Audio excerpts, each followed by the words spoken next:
Well, you know, surprising as it may be, since I've been in the business of conservation for the last 30 years, this is the first time I've actually attended a CBD COP. So I think one of the first things is that I've learnt a lot. I understand what the convention is all about because IUCN was very much a partner of the United Nations when the convention was designed.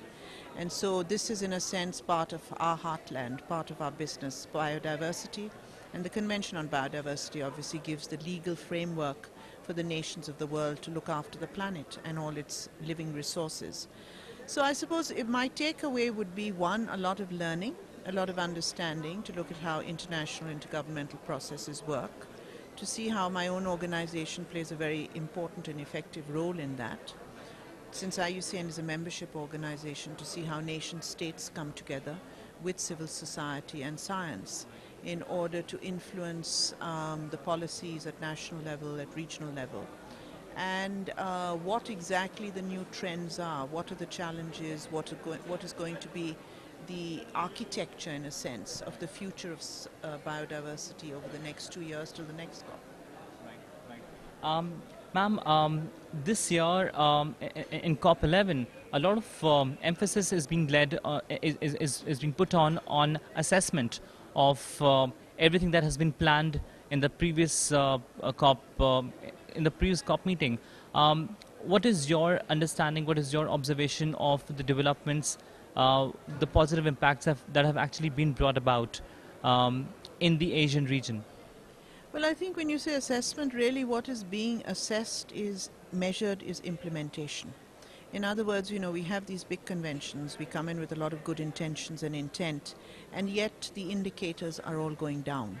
There are very few that actually go upwards. There are a few good news stories, but by and large the process is getting worse and worse.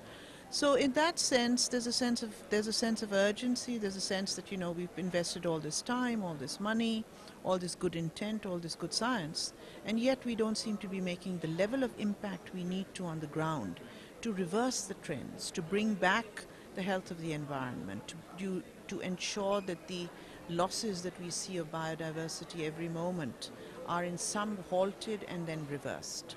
So, you know, when you say assessment, measurement, implementation, those are really, I think, the frustrations that one is hearing from many of the colleagues, and they're looking to see a change.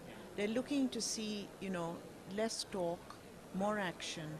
What are we getting out of this? What are we achieving on the ground? How do we achieve it? Ma'am, when we talk about biodiversity conservation, which has been the issue has been endemic across Asia, we also know that Asian countries are also struggling as far as balancing the act is concerned between economic growth and environmental protection or biodiversity conservation. How has the responses of the governments been by and large? Well, if you talk to the government representatives who are here, I think you'll find that generally speaking, they're doing their best. By and large, this is really, in a sense, talking to the converted. They know what the issues are, they know what the problems are. What they struggle with, as much as any country does in terms of the implementation, is the political will, the resource availability, and sometimes just getting a shift in societies in terms of what is valued and how to value resources which even now too many economies treat as free. Nature is treated as something that is a common good, that is treated as free. You don't need to value it, you don't need to pay for it, you don't need to assess, you know, what its value is. That's why, you know, a study like the economics of biodiversity becomes so important in terms of putting a value on nature and bringing it into our national accounts. So that way we can actually address the issues within the economic framework, which we need to do. Right. Ma'am, we see a lot of initiatives being taken by the governments, by the civil societies, by NGOs, IGOs. Do you also see any hopes as far as any initiatives from the private sector is concerned? Because there are a lot of private sector players who depend on forests for their resources. In fact, I see a lot of hope. I see the private sector as a very important player. I actually see them in many, many cases a very responsible player.